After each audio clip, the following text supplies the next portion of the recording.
Hi there, I'm Dr. Justin Clarkson, and I am the brass coordinator for Wando High School.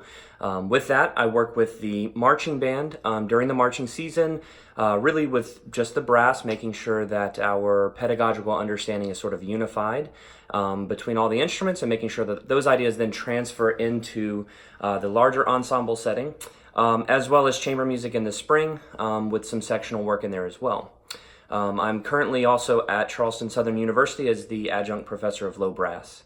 So let's get started with just some basic ideas for low brass playing specifically to make sure that your kids have a really good understanding and a sound pedagogical foundation to kind of build on. So the first thing is just trying to understand exactly what controls range. I know that high range can be an issue a lot of times with low brass players. If you're talking about beginners, a lot of times this may be some of the lower notes for our 6th and 5th grade students. So with that being said, let's talk a little bit about air speed and air direction. So when you are looking to control range, those are the two factors you're going to be looking at. And if something's not working, then you have a disagreement between those two. So the first one would be for low brass players, those low notes. And so I have a little diagram here if you can see. So low notes, we need slow air, and that air needs to move straight out.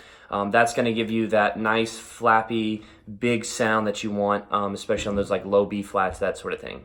The next area is sort of down at the 45 here, and you want to think about more of a medium airstream.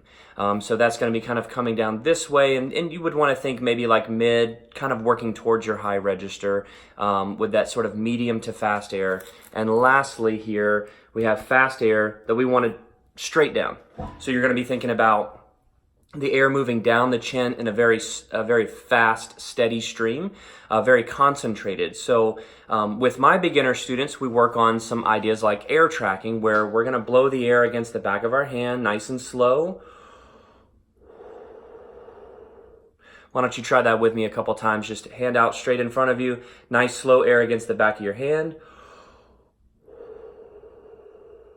Thinking really dark, warm air. The next one would be here at the 45. See if you can find that one with a medium air speed.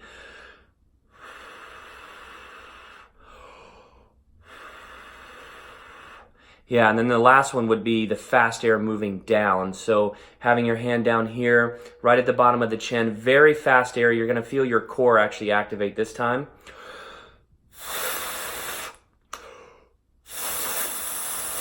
And then the air tracking is moving the air from here to here, making sure that they're understanding that it is slow air to fast air. I'll try that a couple times too.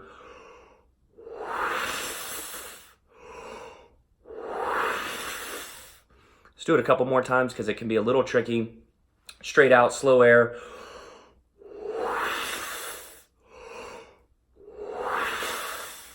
Yeah, just like that. So again, learning how to control those various air speeds and air directions so that if a kid is having an issue with, say, playing a high note, they need to understand that the air needs to be pointed down rather than forward. Because no matter how hard they blow, if they're blowing really fast air but straight out, you're setting that glass ceiling, and that's not going to be something that they can get through without that shift in direction.